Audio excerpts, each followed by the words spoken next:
Dunia pengamen tidak selalu identik dengan dunia liar dan hidup di jalanan. Buktinya, seperti yang diperlihatkan anak-anak pengamen yang tergabung dalam Yayasan Anak Jalanan yang Baik atau AJYB Banjarmasin. Di tengah pandemi COVID-19, mereka justru tetap tidak kehilangan kreativitas.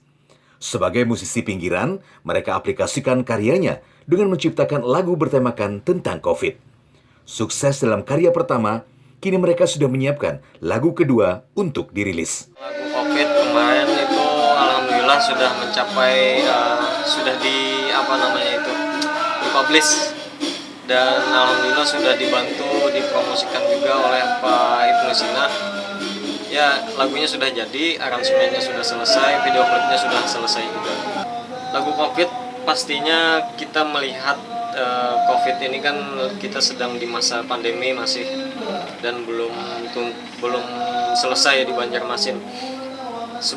Sebenarnya itu lagu itu sudah dibuat sekitar 4 bulan yang lalu waktu masih Banjarmasin naik-naiknya COVID. Nah, jadi maksud daripada kami bikin lagu itu adalah membantu pemerintah dalam menghimbau masyarakat untuk disiplin kesehatan. Lagu ini diciptakan oleh Bahtiar sendiri, sedangkan aransemennya hasil gabungan dari seluruh musisi yang bernaung di Yayasan AJYB yang markasnya berada di kawasan Teluk Dalam, Banjarmasin. Rencananya untuk lagu kedua akan dirilis akhir bulan nanti dengan judul Pejuang Sejati. Lagu ini bercerita tentang perjuangan tenaga medis dalam menangani pandemi COVID-19. Ajus dan Reviano, Kalsel 1 Net, Banjarmasin.